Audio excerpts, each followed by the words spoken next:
In preparation for the long weekend that's coming up, we are looking to remind citizens basically on keeping safe on the water, and obviously where there is water there is risk. So we want to make sure that citizens are being mindful of this when they're out there.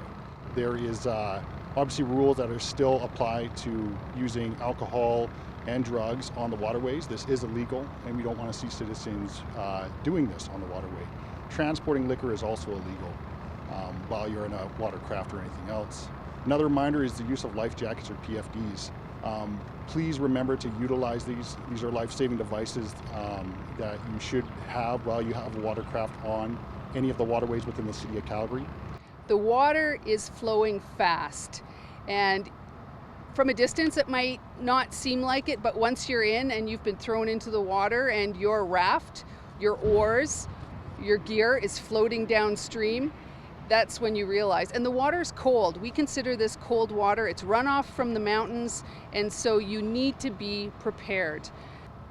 People are still, unfortunately, tying the rafts together, and it's really difficult to navigate.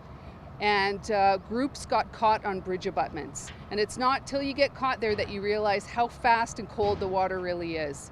Some people are still using rafts that are not indicated for the river. As soon as that thin, inexpensive raft hits rocks or a piece of driftwood or something, it punctures. And because they're single chamber, the whole thing loses air and then you're stranded.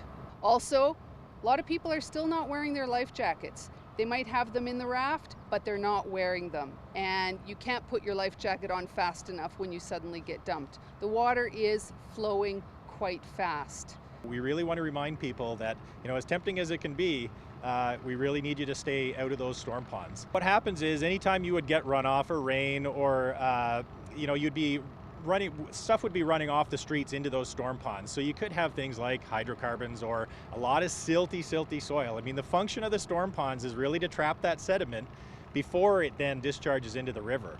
And so that can be really fine silty material, and right on the edges it can be pretty slick and actually, pretty soft and gooey. And so you really want to stay away from the edges of those storm ponds.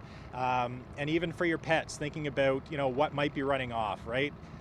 Herbicides, pesticides that may be on lawns, or hydrocarbons running off the streets, those kinds of things can get into the ponds.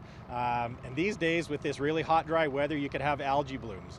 And the algae can be detrimental to the health of your pets as well. So just, they are working ponds. I'm sure with weather like this it can be tempting, but we really need people to stay out of and off those ponds.